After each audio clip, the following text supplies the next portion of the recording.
Salawat dan salam semoga tercurah kepada junjungan kita Nabi Muhammad sallallahu alaihi wasallam. Di suatu pagi, di hari yang terakhir baginda Rasulullah sallallahu alaihi wasallam, dengan suara terbata-bata beliau memberikan khutbah yang singkat kepada keluarganya. Wahai umatku, kuwariskan dua perkara yang agung kepada kalian, yaitu Al-Quran dan sunnahku, juga Al-Quran dan keturunanku. Barang siapa yang mencintai sunnahku dan keturunanku, maka mereka telah mencintaiku, dan kelak orang-orang yang mencintaiku akan masuk ke dalam surga bersama denganku. Khutbah singkat ini diakhiri dengan Rasulullah sallallahu alaihi wasallam memandang dengan pandangan yang tenang terhadap mata sahabat-sahabatnya. Pada saat itu terlihat Abu Bakar Siddiq membalas pandangan itu dengan mata yang berkaca-kaca. Umar radhiyallahu an menahan nafas tangisnya dengan begitu kuat. Utsman radhiyallahu an menghela nafas sepanjang-panjangnya melihat Rasulullah sallallahu alaihi wasallam. Ali radhiyallahu an pun menundukkan kepala sedalam-dalamnya, isyarat bahwa waktu itu telah datang. Saat perpisahan sudah tiba dengan Rasulullah sallallahu alaihi wasallam. Rasulullah akan meninggalkan kita.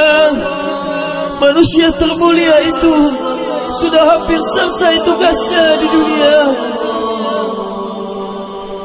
Saat itu matahari kian meninggi, tapi pintu Rasulullah tetap tertutup. Sedangkan di dalamnya Rasulullah SAW sedang berbaring lemah dengan keningnya yang berkeringat dan membasahi pelepah kurma yang menjadi alas tidurnya. Tiba-tiba dari luar pintu terdengar seseorang yang mengucapkan salam. Assalamualaikum, bolehkah saya masuk?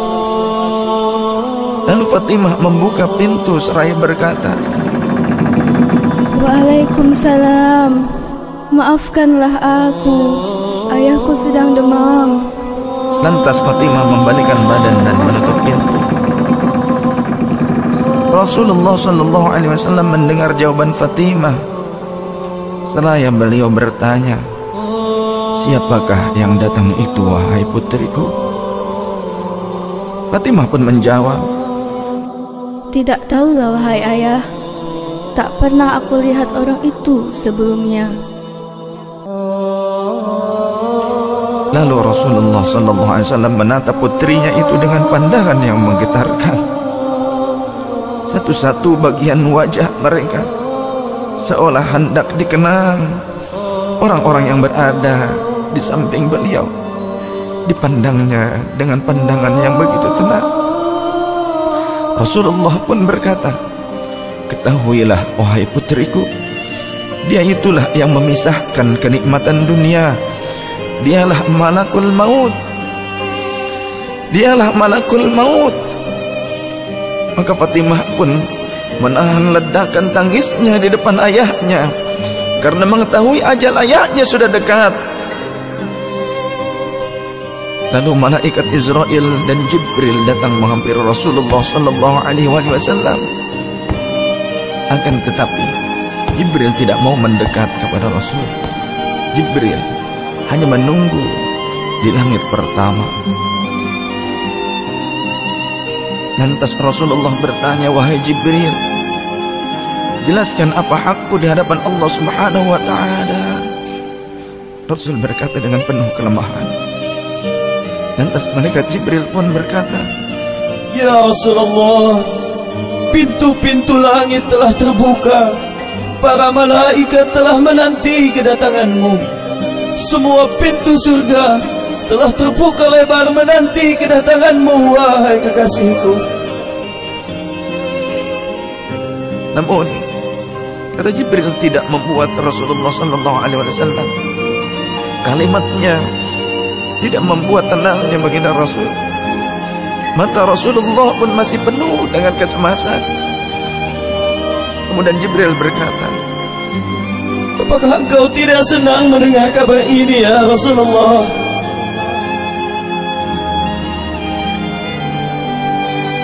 Kemudian Rasul pun berkata, kabarkan kepadaku bagaimana nasib umatku kelak, wahai Jibril. Lalu Jibril menjawab, jangan khawatir ya Rasulullah. Aku telah mendengar Allah telah berfirman kepadaku, kuharamkan surga bagi siapa saja kecuali umat Muhammad telah berada di dalamnya. Detik-detik wafat Rasulullah semakin mendekat, dan tibalah saatnya malaikat Israel menjalankan tugasnya. Perlahan-lahan ruh Rasulullah sallallahu alaihi wasallam ditarik dari tubuhnya. Tampak seluruh tubuh Rasulullah bersimbah peluh. Urat-urat leher baginda Rasul menegang pada saat itu. Manusia termulia merasakan sakaratul maut. Perlahan-lahan Rasulullah sallallahu alaihi wasallam pun mengadu, merasakan rasa sakit itu. Dan Rasulullah berkata, wahai Jibril, betapa sakitnya sakaratul maut ini. Rasul berkata dengan begitu lirih.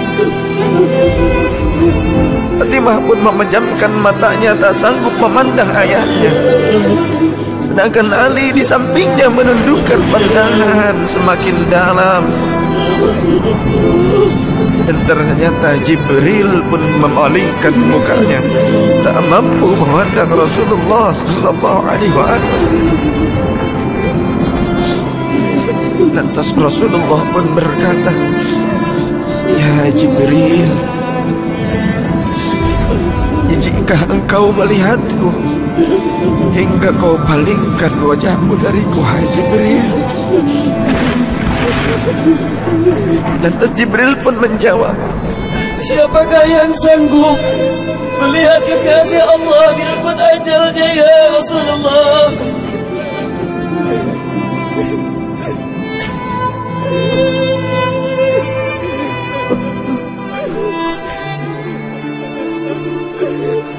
Sesaat kemudian terdengar Rasulullah sallallahu alaihi wasallam memekik karena rasa sakit yang tak tertahankan lagi.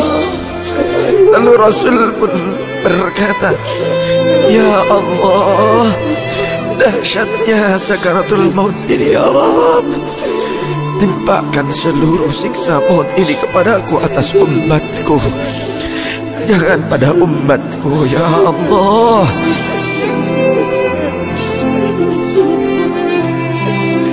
Rasulullah memperjuangkan kita. Badan Rasulullah mulai dingin dan lemah. Kaki dan dadanya sudah tidak bergerak lagi pada saat itu. Menegang seluruh urat-urat beliau. Bibirnya bergetar seakan hendak membisikkan sesuatu. Maka bergegaslah Ali radhiyallahu anhu mendekatkan telinganya ke bibir Rasulullah sallallahu alaihi wasallam. Lalu Rasulullah membisikkan, usikum bis-shalah, usikum bis-shalah, usikum bis-shalah, wa ma malakat aymanukum. Peliharalah sholat. Aku wasiatkan kepada kalian agar kalian menjaga sholat. Jagalah sholat oleh kalian, dan peliharalah orang-orang yang lemah di sekeliling kalian. Rasulullah masih mengingat kita. Di luar rumah saat itu terdengar tangisan dari para sahabat yang bersautan. Sahabat saling berpelukan. Fatimah radhiyallahu anha menutup wajahnya dengan tangannya, dan Ali pun kembali mendekatkan telinganya ke bibir Rasulullah sallallahu alaihi wasallam yang mulai kebiruan. Lantas Rasulullah berkata, ummati, ummati, ummati, kaifa li ummati, ummatku, ummatku, umatku, bagaimana keadaan umatku? Dalam Rasulullah masih bagikan kita umatnya. Rasul masih berkata, ummati, ummati, kaifa li ummati. Rasul masih mengingat kita umatnya. Dan berakhirlah kehidupan insan yang mulia pada saat itu. Di saat lisannya masih mengingat kita, masih menyebut nama kita umatnya. Rasulullah sallallahu alaihi wasallam telah tutup usia pada saat itu. Mampukah kita meneladani Rasulullah sallallahu alaihi wasallam dan mencintainya? Ia yang mencintai kita hingga akhir hayatnya.